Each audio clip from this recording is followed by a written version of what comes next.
আজই ডাউনলোড করুন আর এনজয় করুন আপনার পছন্দের শো। অনুভবকে সব কথা বলে দেওয়ার জন্য, নিজের অতীতের বিষয় সবটা ওকে বলার জন্য নিজেকে মানসিকভাবে প্রস্তুত করেছিলাম। তুই সবটা গলিয়ে দিলি লাজু।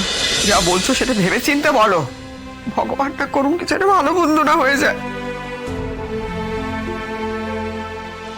আচ্ছা ঠিক আছে আমরা সবাই তো এখানে আছি, দেখছি তো, আর ডাক্তারের ব্যবস্থাও হয়ে যাবে।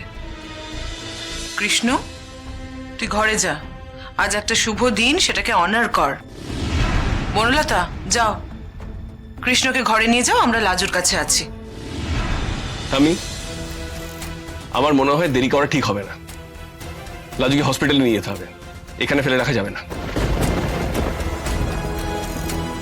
ঠিক আছে আমরা ওকে নিয়ে যাচ্ছি। এই বলো না, চট করে গাড়ি বের কর। দাদা ভাই, আমি ওকে হসপিটালে নিয়ে যাচ্ছি, তুই একটু গাড়িটা বের করে দিবি প্লিজ, নাকি আমাকে করতে হবে? এতটা হাইপার কেন হচ্ছে? আমরা কি কেউ কোনো কাজ করবো না বলেছি তোকে? বলতো কৃষ্ণ, আমার কথাটা শোন। আমি তো বড় নাকি? আমি তো বললাম আমি আর বলরাম যাচ্ছি, তোকে যেতে হবে না। আজকে তোর ফুল সজ্জা, ভেবে দেখ, যাওয়াটা ভালো দেখাবে না। আমিও তো সেটাই বলছিলাম ওকে। আমাকে যেতে হবে জেঠিমুনি।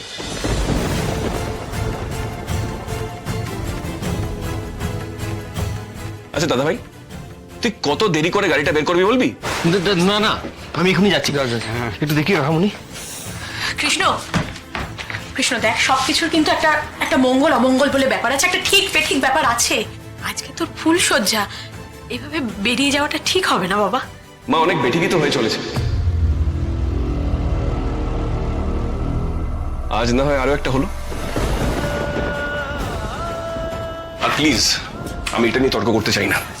এই সাবধানে দেখি, আস্তে আস্তে সরো। কি বলো বলো দেখি। এই শ্রী, তুমি চিন্তা করো না, আমি যাচ্ছি তো ওখানে। ওখানে গিয়ে আমি অনুভবকে পাঠিয়ে দেবো। আর অনুবা কিঙ্কিনি কেউ একজন চল না, একজন মেয়ে থাকা ভালো, বুঝলি? হ্যাঁ আমি যাচ্ছি, আমাকে 1 মিনিট দাও, আমি চেঞ্জ করে আসছি। আরে বাবা, এখন আবার চেঞ্জ করবি? যেটা পরে আছে সেটাই তো ভালো। চ। মানে আমি নাইট ড্রেস পরে হসপিটালে যাব? 1 মিনিট দাও, আমি এক্ষুনি চেঞ্জ করে আসছি। তাড়াতাড়ি আয়, দেখলি তো কৃষ্ণ যে প্যানিক করছে, ও তোকে ফেলেই চলে যাবে। তাড়াতাড়ি আয়। আমি এক্ষুনি আসছি, দাঁড়াও। যা মা, আমিও আসছি, বুঝলে? হ্যাঁ চলো, তোমাকে আমি গাড়ি পর্যন্ত গিয়ে দিই। হ্যাঁ যাচ্ছি, চল। বনলতা, চলো তুমি ঘরে চলো, এখানে থেকে আর কি করবে? কি একটা বিপদ ঘটে গেল। ঠাম্মি, তুমি একদম চিন্তা করো না, একদম কান্নাকাটি করো না, দেখবে লাজু খুব তাড়াতাড়ি সুস্থ হয়ে বাড়ি চলে আসবে, ওর কিচ্ছু হবে না। মা, কাম্মা, আমি বনলতাকে নিয়ে উপরে গেলাম। এসো। চল দিদি। ঠাকুর, তুমি এটাকে দেখো, হচ্ছে কোনো বিপদ না হয়।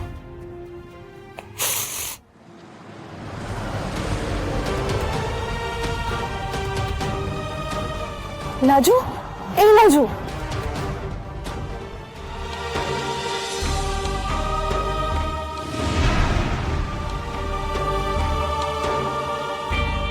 না না, আমরা অন দ্য ওয়ে। হ্যাঁ, ওই সিঁড়ি থেকে পড়ে গেছে আর কি। না না, এমনকি ওই মাথায় সামান্য একটু চোট লেগেছে আর কি। নাক দিয়ে রক্ত? না, সেরকম তো কিছু নয়। 1 সেকেন্ড, নাক দিয়ে কি রক্ত পড়েছে?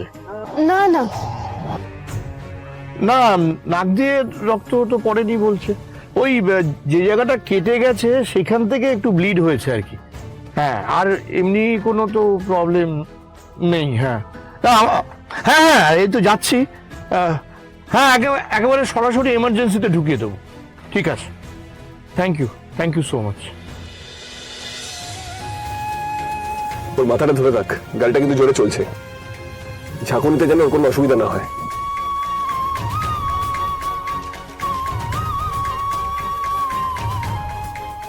সাবধানে চালা।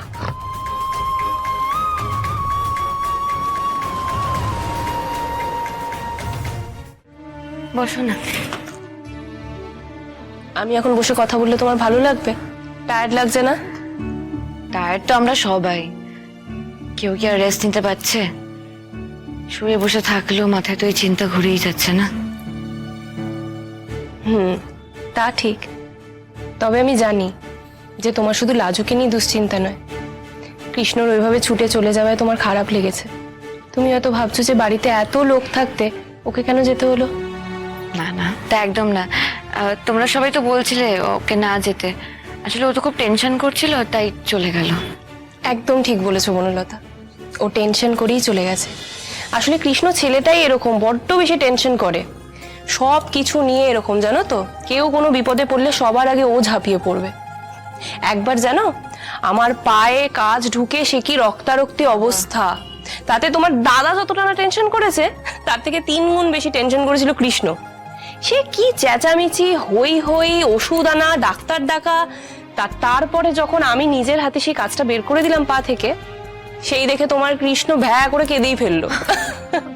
ভেবে দেখো একবার, বাইরে থেকে দেখে বোঝাই যায় না যে কৃষ্ণ এত নরম মনের। ভালো তো, এরকম একজন সেন্সিটিভ মানুষ পাওয়া তো এখন খুব মুশকিল। তুমি মন খারাপ করো না বনলতা, আমি জানি আজকের রাতটা তোমাদের দুজনের জন্য শিওরলি খুব স্পেশাল। সেখানে ওইভাবে চলে গেল, সে যাক, কারণ আমি জানি যে তোমাদের জীবনে এরকম মুহূর্ত আরো অনেকবার আসবে। আচ্ছা, আমি কি তোমার কাছে এখন একটু শোবো? তোমার হয়তো একা একা থাকতে এখন ভালো লাগবে না। না না দিদি ভাই, আমি ঠিক থাকবো, কোনো অসুবিধা হবে না, তুমি তোমার ঘরে যাও। আচ্ছা, কোনো কিছু দরকার হলে আমাকে ডেকো, কেমন? হ্যাঁ দিদি ভাই। ঠিক আছে।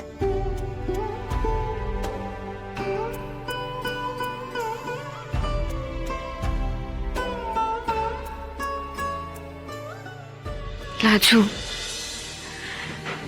তুই নিজেও জানিস না আজকে আমার জীবনের কতটা গুরুত্বপূর্ণ সময়, গুরুত্বপূর্ণ মুহূর্তে তুই অ্যাক্সিডেন্টটা ঘটালি।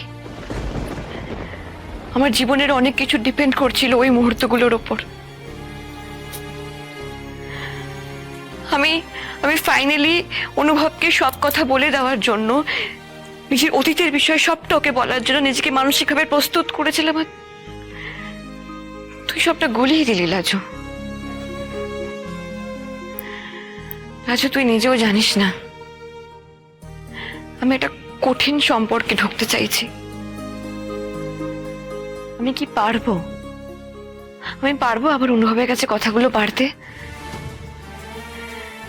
আমি খুব ভালো করে জানি অনুভব যতই বাইরে থেকে দেখাক, মনে মনে ও আমাকে অ্যাকসেপ্ট করতে পারেনি, আর সেটা আমাকে খুব ভালো করে বুঝিয়েও দিয়েছে। কিন্তু এভাবে তো কোনো দাম্পত্য জীবন চলতে পারে না। আমি আমার হারিয়ে যাওয়া দাম্পত্যকে আবার সুন্দর করে সাজিয়ে নিতে চাই লাজু। নিজের ভুলগুলোকে শুধরে নিতে চাই, আর সেই জন্য অনুভবকে সবটা জানানো খুব জরুরি ছিল। আমি জানি না অনুভব কি আমাকে আবার সময় দেবে, ওই মুহূর্তটা কি আবার তৈরি হবে।